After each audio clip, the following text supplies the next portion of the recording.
Hello everyone. Today I will be solving the 15th question of this assignment. ये कहता है arrange the following nucleophiles in the increasing order of their strength and give reason.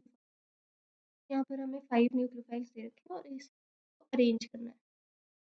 तो पहले देखते हैं थोड़ा सा कि न्यूक्लियोफाइल्स होता क्या है. बेसिकली ये इलेक्ट्रॉन रिच रिएजेंट्स या इलेक्ट्रॉन रिच स्पीशीज होती है. मतलब इनके पास इलेक्ट्रॉन ज़्यादा होते हैं, इलेक्ट्रॉन्स की कमी नहीं होती है इनके पास.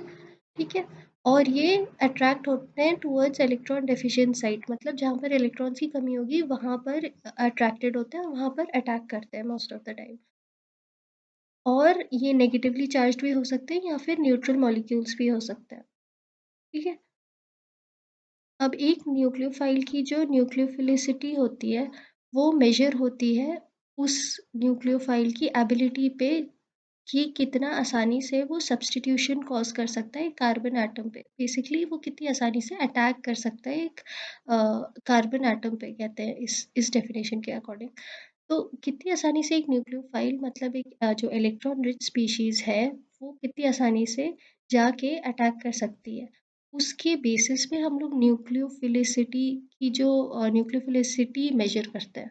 ठीक है. एक न्यूक्लियोफाइल की बेसिकली कुछ न्यूक्लियोफाइल्स स्ट्रॉन्ग न्यूक्लियोफाइल्स हो सकते हैं और कुछ न्यूक्लियोफाइल्स वीक न्यूक्लियोफाइल्स हो सकते हैं. स्ट्रॉन्ग मतलब वो ज़्यादा जल्दी अटैक करते हैं और जो वीक होंगे वो थोड़ा कम स्पीड पे अटैक करेंगे. और ये हमें पता कैसे चलता है कि कुछ स्ट्रॉन्ग है और कुछ वीक है, कुछ ज़्यादा जल्दी अटैक करेंगे, कुछ कम जल्दी अटैक करेंगे. तो ये हमें पता चलता है कि रेट से, उनके रेट ऑफ रिएक्शन से पता चलता है. मतलब क्या कि वो रेट से पता चलता है. मतलब अगर एक न्यूक्लियोफाइल डाला हुआ है और हम लोग उस रिएक्शन की रेट ऑफ रिएक्शन मेजर करते हैं और हम लोग देखते हैं कि इन कंपैरिजन ये वाला न्यूक्लियोफाइल का जो रेट है वो ज़्यादा जल्दी है देन अदर रिएक्शन जिसमें हम लोग ने कोई और न्यूक्लियोफाइल डाला है, तो हमें पता चल जाएगा कि ये ज़्यादा स्ट्रॉन्गर है उस कंडीशंस में देन वो दूसरा वाला. तो न्यूक्लियोफिलिसिटी को मेजर करके उसके बेसिस पे ये हमारा एक बेसिकली ऑर्डर दिया हुआ है इस बुक में. नाउ डिफरेंट बुक्स में डिफरेंट ऑर्डर्स दिए हुए हैं और ये जो ऑर्डर होता है न्यूक्लियोफिलिसिटी का ये चेंज होता रहता है बेस्ड ऑन आपका जो जो भी इन्वायरमेंट होगा. ठीक है. कैसा रिएक्शन हो रहा है, किस सॉल्वेंट में हो रहा है, इन सब चीज़ों पे डिपेंड करता है. इसलिए हम लोग कोई इतना हार्ड एंड फास्ट इतना मतलब एक लिस्ट है कि कौन से न्यूक्लियोफाइल्स जनरली स्ट्रॉन्गर होते हैं, जनरली कौन से वीकर होते हैं, बट इतना हार्ड एंड फास्ट वो नहीं है कि यही स्ट्रॉन्ग होगा तो ये सबसे स्ट्रॉन्ग होगा. हो सकता है कि डिफरेंट कंडीशंस में वो दूसरे न्यूक्लियोफाइल के कंपैरिजन में थोड़ा कम स्ट्रॉन्ग हो.